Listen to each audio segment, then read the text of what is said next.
You are already in business.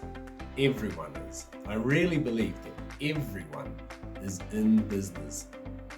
Many people think investing is a choice between purchasing property or shares. I look at this a bit differently, and today I'll go into why I believe what I do around wealth creation and why I think a different mindset on this topic can result in significantly better financial results.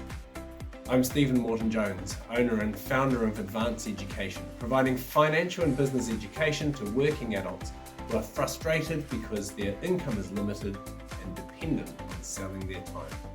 I spent a long time working in secondary education, and many people from within that industry, and in fact, many of the parents and working adults that I've dealt with have said to me over the years that they don't like business.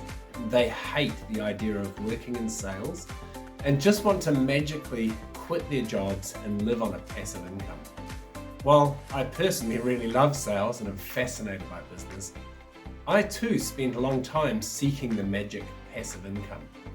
Over my working life, I thought of myself as a property investor for a long time.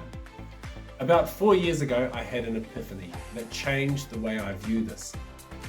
The epiphany was the realization that everyone who takes action to obtain money is in the business of something.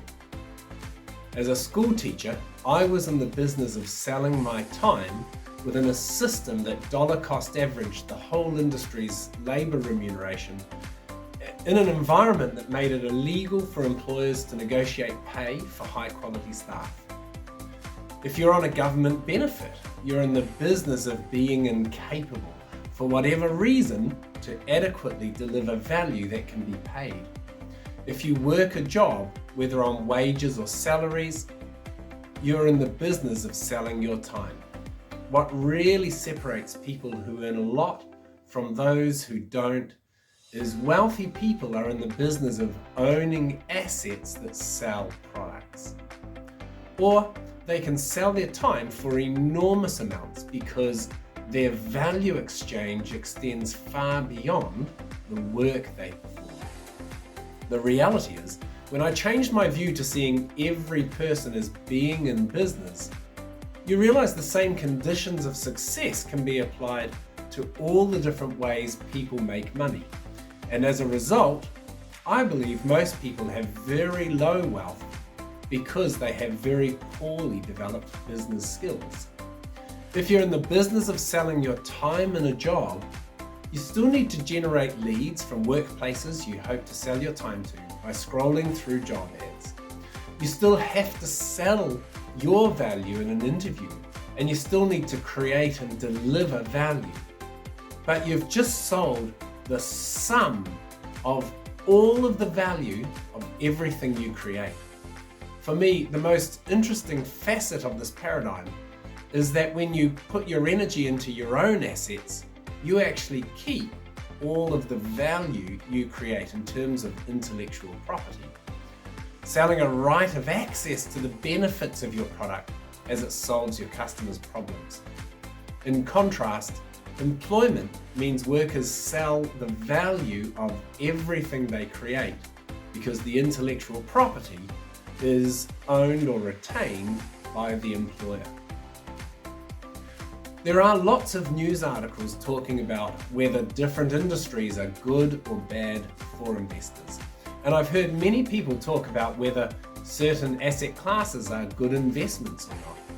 Looking at all the ways different people earn money as a business made me realize there is no perfect investment vehicle for all people. It also made me think the differentiation of property or shares is an arbitrary differentiation of limited or no value.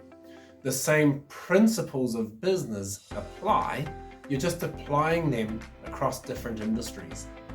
So I realized all investing is business. And from there, I realized there is no such thing truly as a passive income. All assets must be managed, developed, optimized, and run. So even if you have fantastic systems in place to do all those things, if you are not properly engaged in their performance, you open yourself up to risk. From there, I came to the conclusion there is no right or wrong industry to invest in per se, but rather the more insight you have in how a business makes money within an industry, the better geared you are to operate a business from within it profitably. The best investment, therefore, will stem from a person developing business skills and insights for operating a business in the industry they are most knowledgeable and skilled in. There are some universal principles, though, that will drastically improve your ability to evaluate and deliver on investment or business opportunities. They stem from the 3 pillars of business: lead generation, sales, and product development. No business can survive without any of these 3 primary aspects, and the better your skills grow in these spaces, the more value you can create. This, I believe, is why there is so much truth to comments from other entrepreneurial and business influencers such as Alex Hormozy when he says, if you only have small amounts of money, the best thing you can do is invest in yourself with personal growth, rather than putting a small amount into publicly traded shares. To recap, I believe if you want to generate wealth, you need to start viewing yourself as already in business. You want to own assets so you retain the value you create. You need to invest in growing your knowledge and skills in the 3 pillars of business: lead generation, sales, and product development, and realize there is no such thing as a truly passive investment. Investing and business are symbiotically connected, flip-sided ways of viewing ultimately the same thing. Are you frustrated with your current income and have a lack of income-producing assets? If you answered yes, take a moment to hit the subscribe button below and join me on the journey to wealth.